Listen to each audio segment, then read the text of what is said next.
Hello, and welcome to another one of our endorsed candidate interviews. Today, we are joined by Representative Rosemary Lesser. Thank you so much for joining us, Representative. Great. It's great to be here today. So, tell us a little bit about yourself and about your district. Great. Well, I serve as the current representative in House District 10, which represents Ogden, South Ogden, Riverdale, and Washington Terrace. And what's so exciting about my district is the incredible burgeoning presence of the defense tech industry in our community. And this is so exciting for future developments in supporting the tech infrastructure that we are seeing out of Hill Air Force Base. And I'm so excited to have Ogden and Weber State University be participants in this amazing initiative for our country and our world's future. Yeah, defense and space exploration has been kind of huge in Utah for many decades now. We've been a big part of history in that. So tell us a little bit more about you and what you stand for and why you think you are the best to continue representing your district. Sure. Well, I am by training an obstetrician gynecologist. So as a medical doctor, I've been taught through my years of practice to pay close attention to every detail and use that information to make decisions. In my past life, it was life or death decisions sometimes. And now in my current capacity as a legislator, gathering together the facts to come up with good strategies moving forward is a natural pivot for me. So obviously in the tech sphere, we're very pro science. So how did you fare during COVID and some of the backlash that our government got for its protective moves to try to keep our population healthy? I think that's a great question. And I think part of the problem is that people forgot that this was a novel virus. This was something that the world had no experience with. And I think that what was upsetting to so many people here in Utah was uncertainty and what the future held.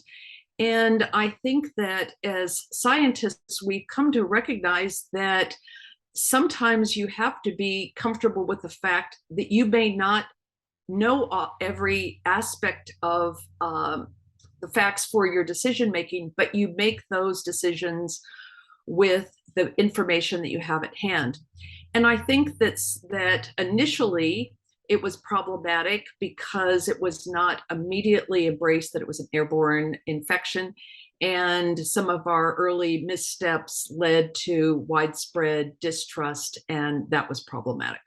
Absolutely. Absolutely. That distrust was rampant throughout the state, I think, especially in our more populated areas. There was a lot of distrust of even your neighbor, not knowing whether your neighbor was either taking care of themselves or one of the people who was what they call freedom fighters or whatever they call themselves at this point. But yeah, so that was a really interesting experience to go through. And when were you elected? So I was elected in a special election on the 16th of January, 2021. And so I took office 3 days later on the 19th of January. So I was, and of course, as you remember, that was COVID lockdown time. So I just went straight to work and served my constituents mostly through remote interaction. And then as time went by, we were able to expand our outreach to more person to person. So there's another endorsed candidate who I think is in a similar boat to you, that this is their first, what we might consider traditional campaign season. Are you feeling any differences between the special election and this election? Well, this election is definitely a much bigger election.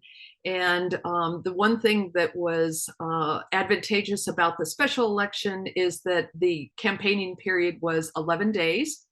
And my overall expenditures were $14, and that was for some note cards. So, so this is very different.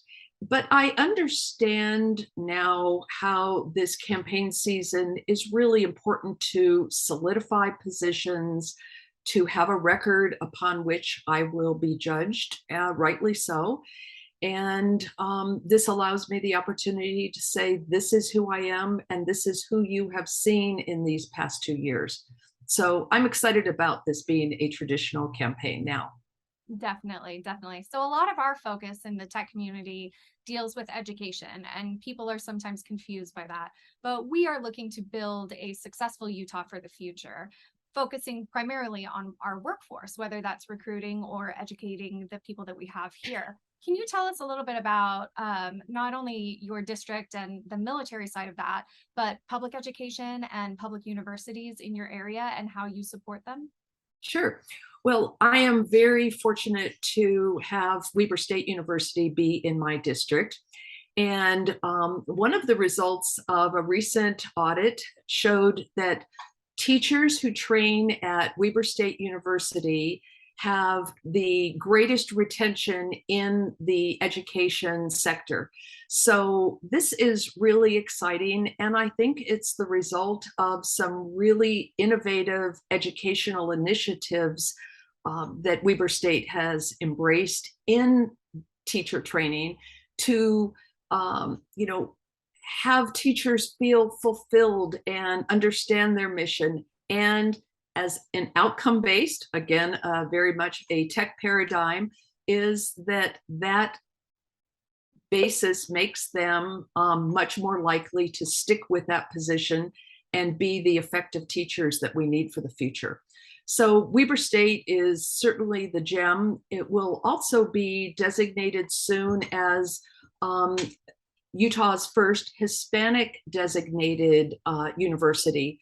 And this reflects the demographics of not only Weber County, but throughout Utah, where Hispanic individuals represent a significant portion of our population. And having a university that actively, intentionally embraces Hispanic members of our community, I think is a really important step forward. Absolutely, absolutely. Well, thank you so much for your time today. Is there anything else you want to add or touch on before we sign off? No, I am delighted to be affiliated with this and endorsed by this amazing organization. And I am excited to see where tech continues to lead in this state. Awesome. Thank you so much for being with us. We'll talk to you soon.